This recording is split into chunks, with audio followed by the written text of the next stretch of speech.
السلام علیکم ورحمۃ اللہ وبرکاتہ۔ اگر مقدر میں خوشیاں نہ ہوں تو جو بھی کر لو وہ زندگی کے آخری دم تک بھی نہیں ملتی۔ ایسا ہی میرے ساتھ بھی ہوا۔ ایسا ہی کچھ مجھ بد نصیب کے مقدر میں بھی لکھا تھا۔ میں بچپن میں کھو گئی تھی۔ بسکٹ لینے گھر سے نکلی اور گلی بھول گئی۔ عمر 3.5 سال تھی۔ روتی روتی گھر سے دور نکل گئی۔ امی سو رہی تھی۔ ہمیشہ ان کے ساتھ بسکٹ خریدنے جاتی تھی۔ اس روز ماں کا پرس سامنے پڑا تھا۔ کھولا تو روپے نظر آ گئے۔ ایک نوٹ مٹھی میں دبایا اور دروازہ کھول کر نکل گئی۔ اس کے بعد اصل ماں باپ، گھر جو میرا اپنا تھا، سبھی ماضی کا حصہ ہو گئے۔ نہ جانے کیسے ایک عورت مل گئی اور رو رو کر ہلکان ہوتی بچی سے پوچھا، کیوں رو رہی ہو؟ ماں باپ گھر کے بارے میں سوال کیے۔ میں کچھ نہ بتا سکی۔ نوٹ ابھی تک میری مٹھی میں تھے۔ وہ سمجھ گئی کہ گم گئی ہوں۔ صبح کی نکلی تھی، اب شام ہونے کو آئی تھی۔ وہ مجھے اپنے گھر لے آئی، کھانا کھلایا، پیار کیا۔ تھکی ہوئی تھی، جلد ہی سو گئی۔ صبح اٹھی تو نہ وہ گھر تھا، نہ وہ آنگن جہاں رہتی اور کھیلتی تھی، اور نہ وہ صورتیں تھی جو اس گھر میں میرے ساتھ ہوتی تھی۔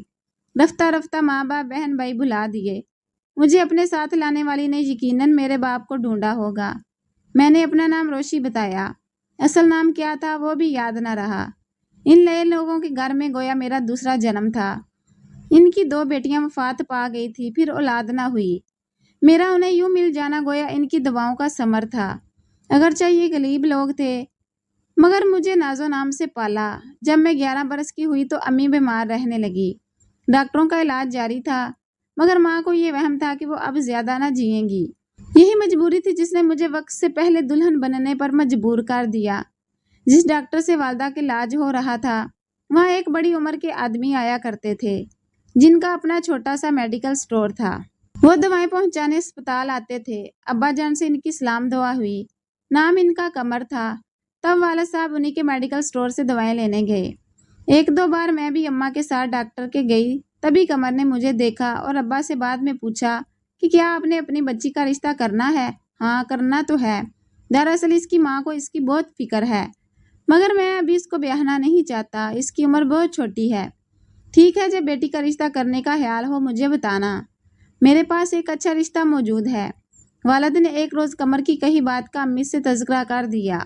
وہ بولی، اگر رشتہ ٹھیک ہو تو بات کر لیں، لیکن ہماری خوش بہت تو ابھی 12 سال کی بھی نہیں ہے۔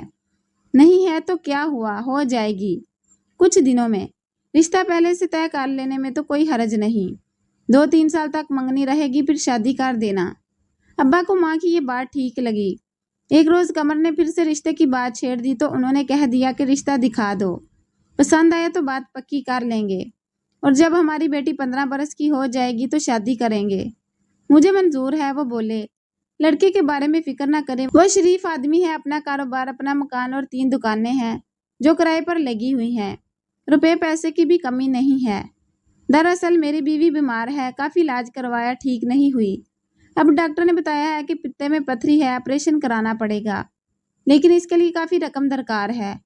ارے بھائی، آپ اس کی فکر نہ کرو، جتنے پیسے چاہیے مجھ سے لے لو۔ میں کہیں نہیں بھاگا جا رہا اور تم بھی کہیں نہیں جا رہے۔ رقم جب تمہارے پاس آ جائے دے دینا، آپریشن ضروری ہے۔ میں گاؤں سے شہر آتا ہوں بیوی کے علاج کی خاطر۔ یہاں آنے جانے پر ہی کافی پیسے لگ جاتے ہیں۔ پرائمری اسکول کا ماسٹر ہوں، معمولی تنخواہ ہے۔ آپریشن کے دوران کہاں قیام کروں گا، بڑے مسائل ہیں۔ قیام بھی میرے گھر کر لینا آپ لوگ، انسان ہی انسان کے کام آتا ہے۔ میرا 5 کمروں کا بڑا سا مکان ہے اور اس میں فی الحال میں اکیلا ہی رہتا ہوں۔ اللہ کا دیا اتنا ہے کہ سماتا نہیں۔ یہ دولت کس کام کی جو کسی ضرورت مند کے کام نہ آئے۔ ابا کو اس آدمی نے ایسا حوصلہ دیا کہ وہ شہر کے بڑے اسپتال سے امی کا آپریشن کرانے پر راضی ہو گئے۔ آپریشن بھی ہو گیا۔ امی ابو نے اس دوران قمر صاحب کے گھر قیام کیا۔ اسپتال آنے جانے میں بھی آسانی رہی اور امی صحت یاب ہو کر گھر لوٹ آئی۔ اس دوران مجھے انہوں نے اپنی بہن کے گھر بھیج دیا تھا۔ خالہ نے میرا بہت خیال رکھا۔ امی تو صحت یاب ہو کر گھر آ گئی، لیکن قرض کے بوجھ سے والد صاحب کی کمر جھک گئی۔ وہ کمر ہی نہیں، آنکھیں بھی جھکا کر بات کرنے لگے۔ قرض کی واپسی کا ذہن پر بڑا بوجھ تھا۔ ان دنوں پرائمری اسکول ٹیچر کی تنخواہ بہت کم ہوا کرتی تھی۔ 6 ماہ تو قمر صاحب چپ رہے، پھر انہوں نے دبے لفظوں پیسے کی واپسی کا تقاضا شروع کر دیا۔ والد صاحب تسلی دیتے کہ ذرا صبر کریں، کچھ دنوں میں آپ کی رقم لوٹا دوں گا۔